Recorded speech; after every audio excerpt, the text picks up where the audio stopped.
What is going on, New York Yankee fans? Welcome back to another trade deadline video. Please comment, like, subscribe, do all the good stuff. Turn on post notifications so you know when a live stream pops or a video drops. Appreciate you all coming back.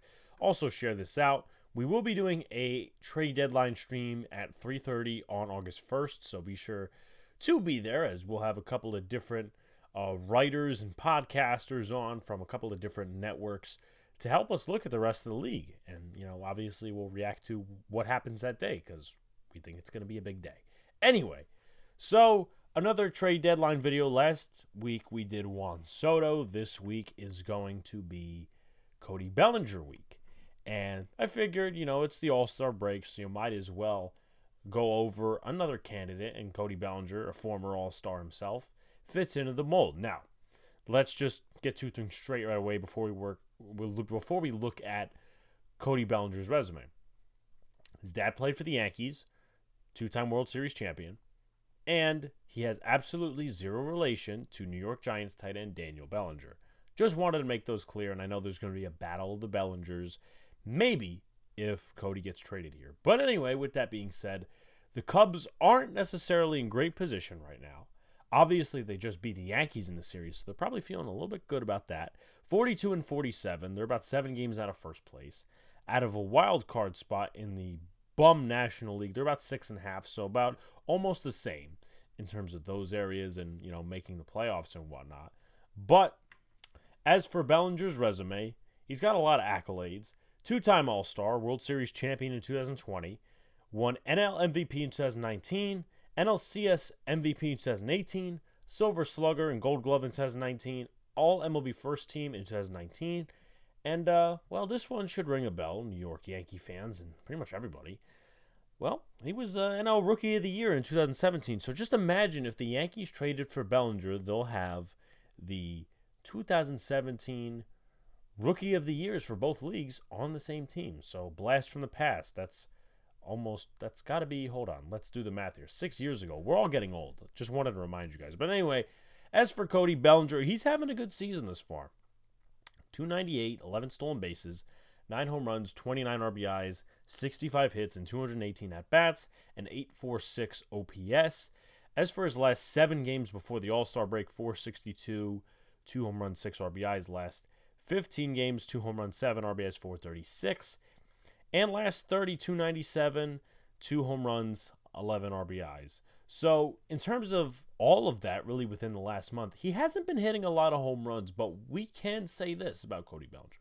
He struck out less because so far he struck out about 43 times, which really is very unusual compared to the rest of his career. Right now, at least to my knowledge, if you do the numbers correctly, he's on pace for 86 strikeouts, which is under 100, which he's hit the 100 and above number before in terms of strikeouts.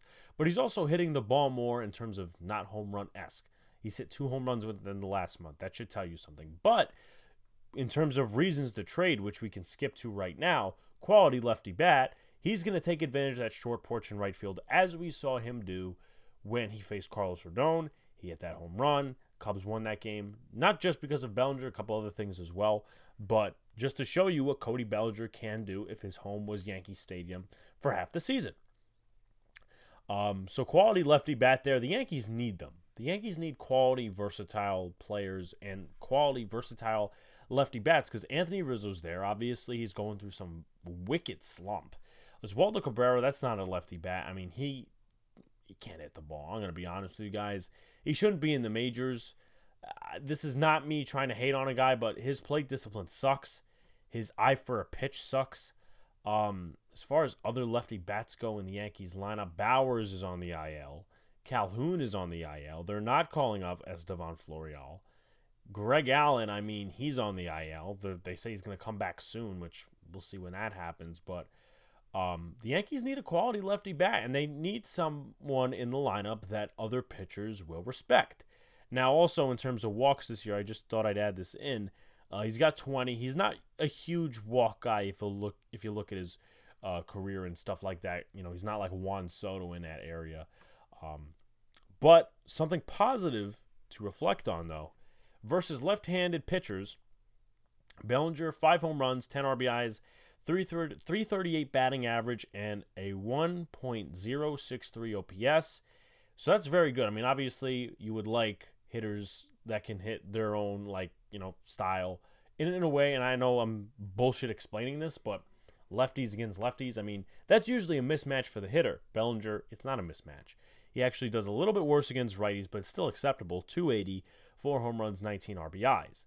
So there's that. And he's faced right-handed pitching more than left-handed pitching, but it's only a difference of something like 15 at-bats. So you need a guy in the lineup that can hit both lefties and righties. I'm pretty sure Anthony Rizzo probably hits better against righties as of right now, but once again, that doesn't really matter because he's going through a big slump himself. So Bellinger off the bat is a quality lefty bat. I would say, ceiling of having a short porch in right field for half the season, Bellinger could probably just use that and put 10-plus home runs more. I don't know what, numbers he's going to do with the Yankees if he does get traded. But listen, we wanted Joey Gallo to succeed here and hit a bunch of home runs, and kind of the same thing with Andrew Benintendi. Maybe Bellinger is that guy. So there's always that reason for upside and reason for optimism with these type of players. So he's a quality lefty bat. He's a better fielder overall. Now, we're going to get to reasons for concern in some ways of fielding. But he's a better fielder overall than what the Yankees have had in left field. Oswaldo Cabrera, Jake Bauers, IKF, some of these other guys that we've had in left field. Aaron Hicks. Not good fielders. Not left fielders. And the one thing that, Cody Bellinger in himself sets apart from these other guys is, well, let's see. IKF, not an outfielder at all. Jake Bauers, not an outfielder at all. McKinney, I mean, that's a different story. Oswaldo Cabrera, not an outfielder at all. Cody Bellinger at least is an outfielder. And he's also versatile. He can play first base. Now, obviously, the Yankees would have to move around the lineup and move around the defensive alignments a little bit more because Stanton can barely play the field, and the Yankees really don't have a ton of solid depth in the outfield. But Bellinger this season has played 10 games at first and 48 in center field. So that tells you a lot to know. Now, anyway, reasons for concern. There are reasons for concern. Left field experience. This one you could make heads or tails of. I mean, people will say, oh, it's not a big deal. Some people will say, yeah, it is a big deal. But I will let you guys judge. Now, he's played 585 career games in the outfield, 425 in center, 272 at first, 133 in right, 40 games in left field. Position-wise, that's on the field, and I'm not talking about DH, that's the least amount in terms of what he's played. So he's played left field and center field he's played right field and center field more than left field. So the Yankees need a left fielder. He really isn't a left fielder. Now, what you could do in this situation is this. You could say, okay, we're going to put Bellinger in right, Stanton over in left, and then Bader in center. And try to figure it out that way. Or you could stick Bellinger in center, maybe have Bader play left field, even though he's primarily been a center fielder. I don't know how that would work out. That might actually work out better than Stanton in left field because his knees and his legs are a little rugged. I think he's slowly going in that area in terms of a baseball career. So you might want to still stick him at DH. I don't know. The Yankees would obviously have to see what's what when Judge comes back and if they trade for Bellinger in any of those scenarios. So I'm just saying his left field experience could possibly be either, a not a big deal scenario or a big deal scenario when you're talking to fans or when you're talking to scouts around the league that need a left fielder. I don't know. I'm just throwing it out there because I think it's a valid reason for concern. The next one, iffy postseason bat. I talked about Juan Soto's postseason bat a couple of videos ago because I felt it was relevant. With Judge had not necessarily having a good postseason career and all, and then Stanton and Rizzo, obviously you have to factor in that pitchers somewhat fear them depending on the momentum they're riding into that certain series. Bellinger's been all over the place, but averages out to 211 in the playoffs, and that's not really that good. 9 home runs, 33 RBIs. Now, he does have the experience. He's been in the playoffs every single year of his career with the Dodgers, which obviously we should all know that. If he doesn't get traded, I don't think the Cubs are making the playoffs, so he'll probably be having a rest year. But OPS 661 in the playoffs, that's not good. 9 home runs, 33 RBIs, 211 batting average, and a total of 69 games and 267 plate appearances, and a total of 15 series overall. That's not that good.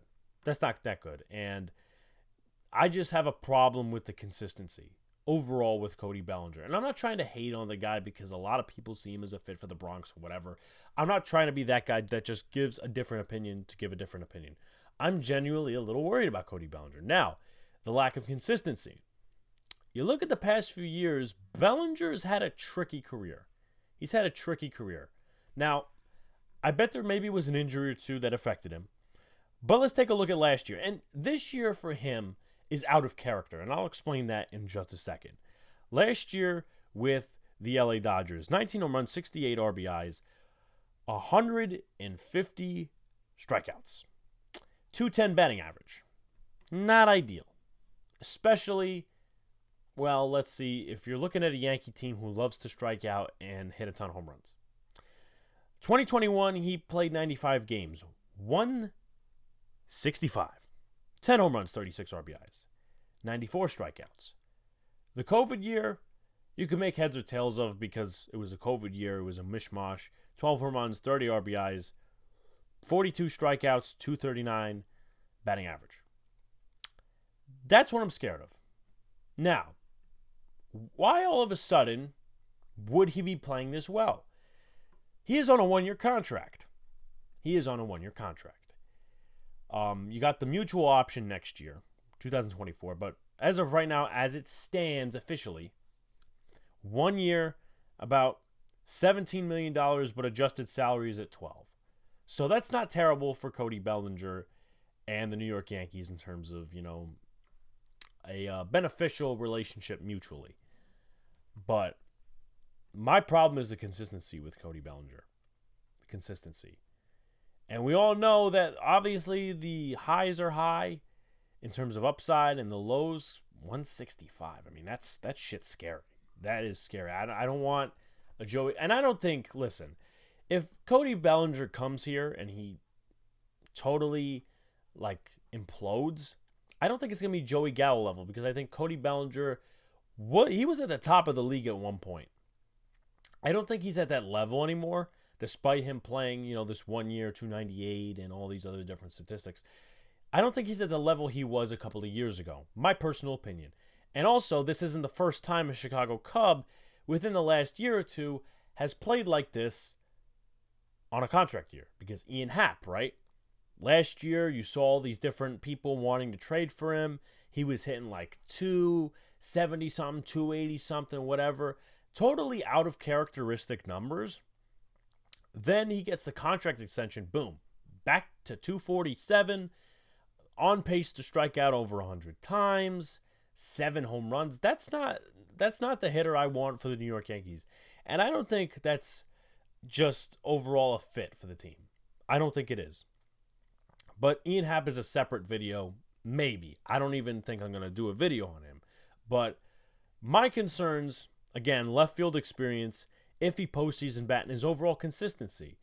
Now, do I think the Yankees are going to have to give up a boatload of shit to go get him? No, because after all, he was not voted in as an all-star this year. That's number one. Number two, he's not Juan Soto, so you're probably not going to have to give up Anthony Volpe or some of these other cats. You probably will have to give up a prospect or two. Maybe one in the top 5 and one or two in the top 10 or 15. But I mean, as I said, just overall left field experience, iffy postseason bat, lack of consistency, and then the positives, reasons to trade for him is quality lefty bat, better fielder overall, and he's got versatility. Now, one thing I will say is this: the Sean Casey effect. We have yet to see what that effect is going to be on the whole team. Now, I don't think he's going to doctor Aaron Judge's swing. Now, I'm going to be honest here. I've looked at Twitter. I've looked at a couple of different things. The nerds fucking hate Sean Casey. I don't know why. I think it's because he's got this old school approach that the nerds hate. Oh, it's not up to the OPS and the number, then the analytics, blah, blah, blah. I'm not saying totally throw analytics out the window, but Sean Casey on MLB Network, and I understand he's never had coaching experience, so that's kind of where you could say, I don't know about this, and also that he's a big friend of Boone's. But Sean Casey looks like he carries around a pair of testicles, unlike our manager and some of the other guys we've had in here. But he's got an impressive resume behind him, and just think, maybe Cody Bellinger can stay a consistent hitter, or at least be good for the Yankees compared to the drop-off we've seen from these players when they're on other teams, and then they come here and then they suck. And then they go out to other places and they do good again. Aaron Hicks is a prime example. I'm not saying Aaron Hicks, was the, oh my God, it's all the Yankees' fault. Aaron Hicks sucked here too. But what I'm just saying is Dylan Lawson was a big part of his sucking. The Yankees' philosophy, a big part of the sucking. So if the Yankees can change their philosophy, we won't have to worry about Bellinger being inconsistent. And he's on a 1-year contract. So that's another reason to probably trade for him is, if he's not good, then the mutual option, if you agree to part ways, whatever. And you know what? If he's good for you, you could extend him long term. And it's probably not going to cost too much. And you'll have a quality outfielder. But obviously, you have to figure out what the positions are doing. Now, also, I will add this as well. If you get a proper left fielder, maybe sometime in the near future, or Spencer Jones or Jason Dominguez plays left field, you might have room with the Cody Bellinger trade to let Harrison Bader go. Because Harrison Bader, as good as he's been for the Yankees in the postseason and the regular season, you also have to admit the fact he is injury prone. And do the Yankees really want to rely on that? So just a couple of side thoughts. But who would you give up in this trade? Or, what would the Yankees probably have to give up in a trade for Cody Bellinger? I think they would have to give up Jason Dominguez. I wouldn't have a problem with that, once again, because Dominguez projects as a corner outfielder. And, the Yankees need left field, but, Dominguez is still ways away from the big leagues. Anthony Volpe, I would not give up, and I don't think the Yankees would either in a lot of different scenarios, especially for Cody Bellinger, who A, is on a 1-year contract, basically. B, has been inconsistent as a player overall, so there's that. Gleyber Torres, I don't think they would want him, and I don't think there's a reason to trade him right now unless you're calling Peraza up this instant, because Gleyber has been one of the more consistent guys. Then again, too, he's been an ass head in the field with, the most errors at second base in baseball. So the Yankees have to really get their head out of their ass shit or get off the pot there. Oswald Peraza, I think maybe they could probably send him over, but the problem is Dansby Swanson is the shortstop for the Cubs. So maybe Peraza goes to second or third. I don't know what the Cubs situation is looking like. So if you're a Cubs fan, please in the comments, enlighten us of the situation. And then maybe one of the pitching prospects in Will Warren or Drew Thorpe go over there as well. I would imagine one of those guys and Jason Dominguez, maybe more, but those are my thoughts on that. Would I make the trade for Cody Bellinger? Yeah, but I would be extremely cautious. I wouldn't give up a lot. I'm more in the Juan Soto direction because Juan Soto's had more consistency. He's still one of the best players in baseball. Bellinger's had a few iffy years, so that's why the reason for concern is there, but also he's on a 1-year contract, so you're not really losing anything. But you kind of have to, if you give up a lot for Cody Bellinger, you have to kind of sign him long-term because you don't want him to be a rental. It'd be, the trade would be worthless on your end. So those are my thoughts. Should the Yankees trade for Cody Bellinger? Should they not? Let me know in the comments. Like, comment, subscribe to all the good stuff. Turn on post notifications so you know when live stream pops drops. Appreciate y'all coming back. Going to be doing some more of these trade deadline videos as we go along. And, of course, we have a stream on August 1st, 3:30 p.m. Eastern Standard Time. Peace out, guys. See you later. Stay cool.